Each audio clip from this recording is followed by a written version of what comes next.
Got on a streak last week. We played well. We played well. In the class, baby. And then God bless Garrett Bowles for crashing Bo Nix's postgame to fuel our Rookie of the Year wishes. Do whatever it takes to protect this man, Garrett. Do whatever it takes. I'm not sure what Wilson said here, but Bo Nix gave him a death stare and answered with what I'm assuming had to be some sort of lispy response considering his mouthpiece was still in. I don't fuck with that, Tyree. Hard to talk trash with the mouthpiece still in, isn't it, Bo? I like to imagine the official here is also saying, This death stare proudly brought to you by Jimmy John's. Just in case you want a sandwich that's not as good as Jersey Mike's. The Broncos are 7-5 after defeating the Raiders 29-19. A big November win for a team firmly in the playoff hunt. Even though it would have really messed up the 10-point margin, I kind of wanted Desmond Ridder to throw a touchdown at the end of the game in garbage time. Why? Well, do you realize how much fun we could have had with Falcons fans if Desmond Ridder finished with more touchdowns against the Broncos than Kirk Cousins? Instead, the game ended. It ended where all life begins, with a sack.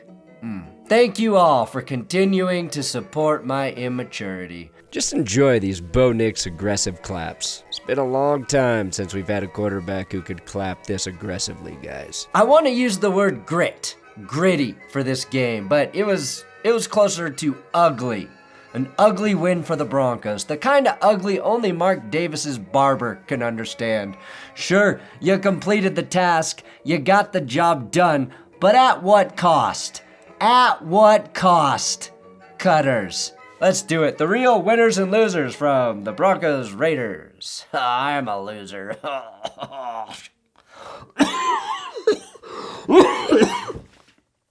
I'm fine.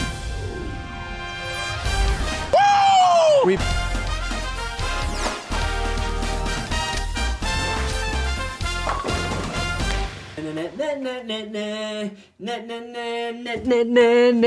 Oh, this is Manscaped, not my OnlyFans Christmas special. There we go. Oh my God, I can't believe that we're at that point of the year where we've got to think about holiday shopping. That's right, the Balladays are back by Manscaped, sponsoring today's episode. This time, the Balladays are for your face.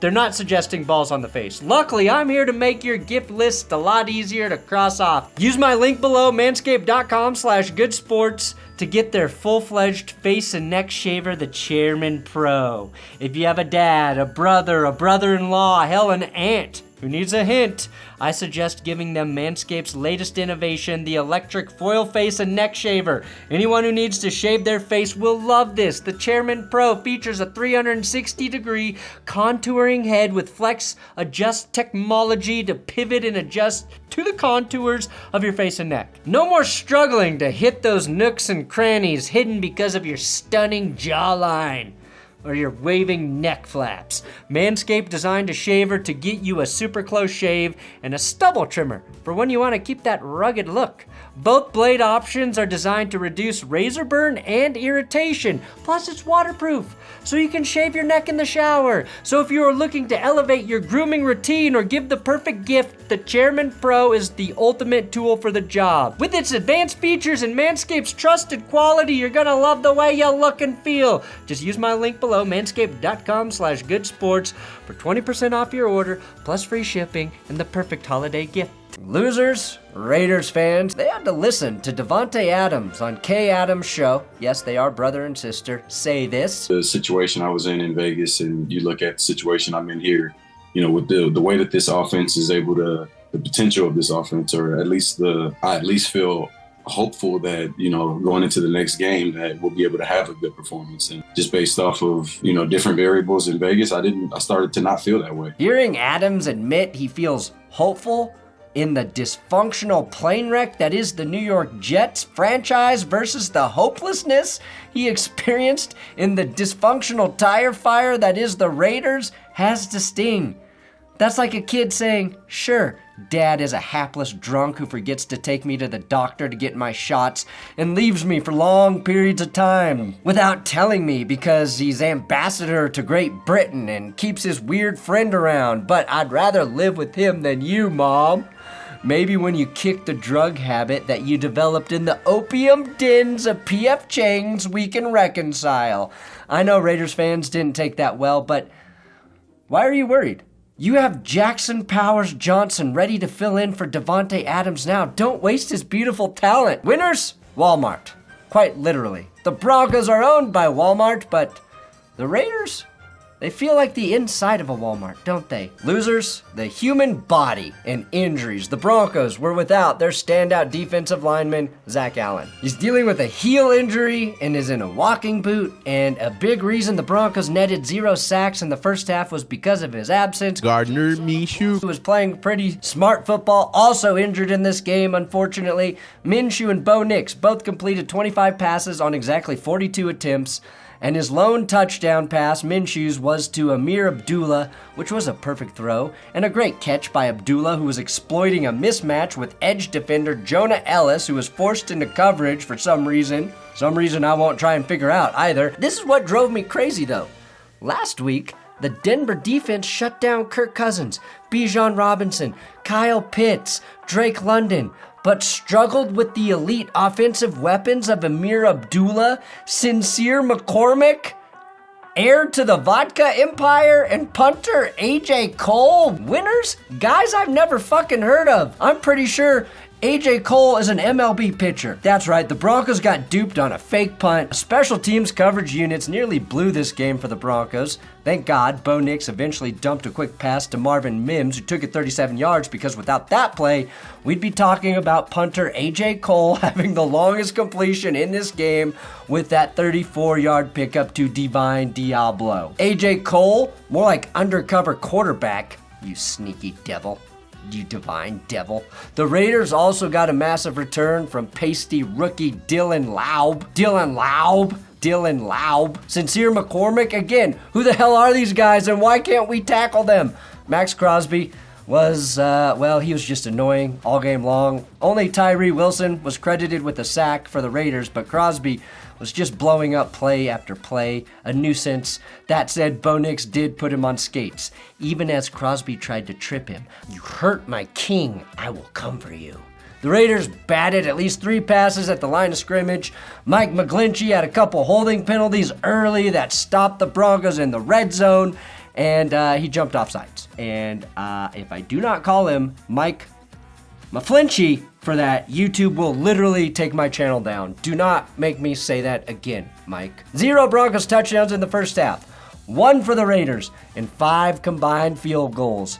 Big Nuts Lutz and Midnight Cowboy Carlson were both perfect winners on the day, combining for 9 total field goals made, making all of them each, both hitting from over 50, and Lutz blasting 2 through the gooch from 50 plus out. Not sexy by any means, but taking points, 15 from field goals is okay when you can eventually score a couple touchdowns as well, which Nix and Sutton finally did. Winning receivers Sutton and Devaughn Vele, who are Bo Nix's top 2 targets downfield.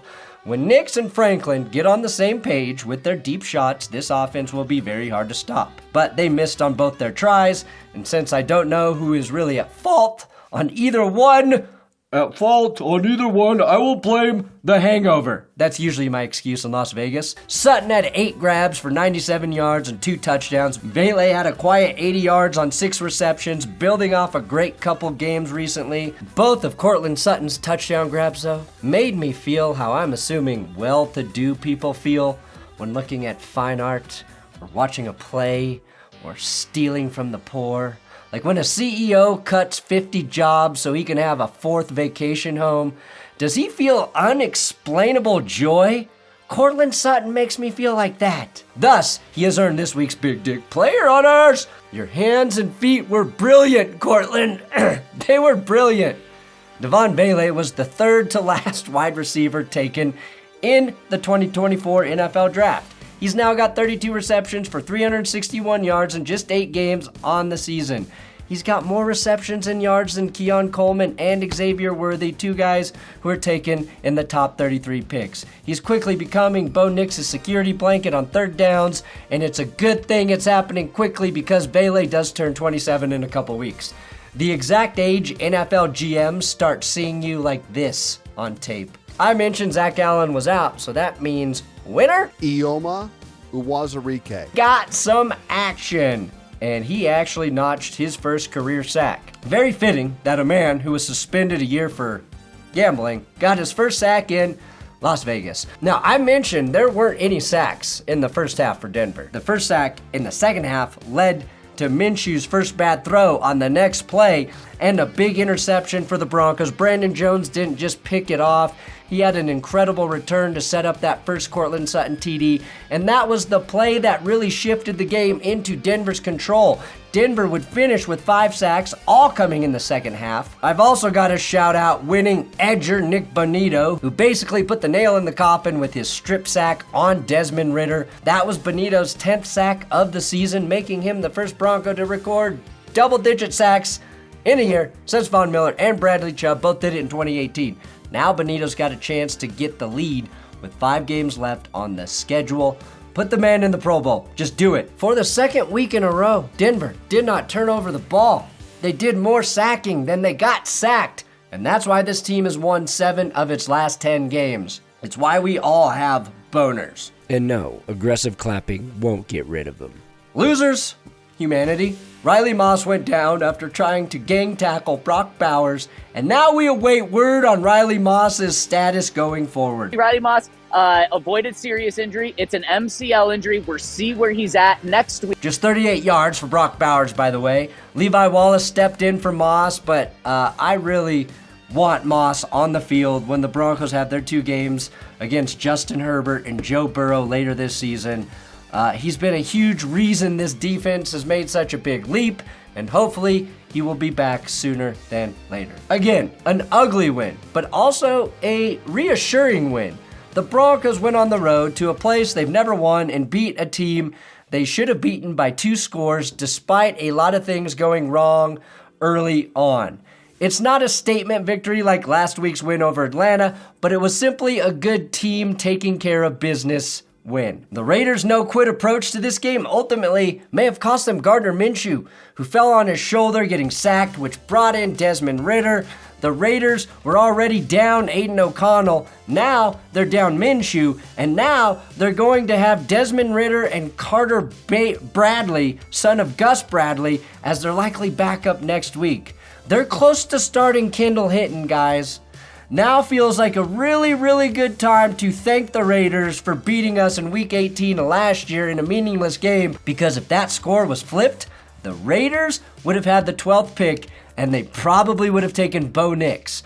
And we might be entering a stretch darker than the black hole as Broncos fans. Ultimately, the Broncos swept the Raiders for the first time since 2014 and scored 29 points in a game where the offense kind of played like ass. I mean, Javonte Williams finished the day with -2 yards on 8 carries. Tonight, though, I'll be thinking about Bo Nix's butt. Not like that, pervs. Okay, maybe like that, but also because he grabbed it weird after that Sutton throw.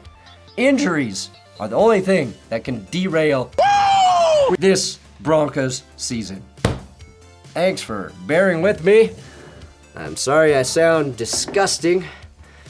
If I have revolted you and you have left this YouTube channel, I do not blame you. I do not blame you one bit.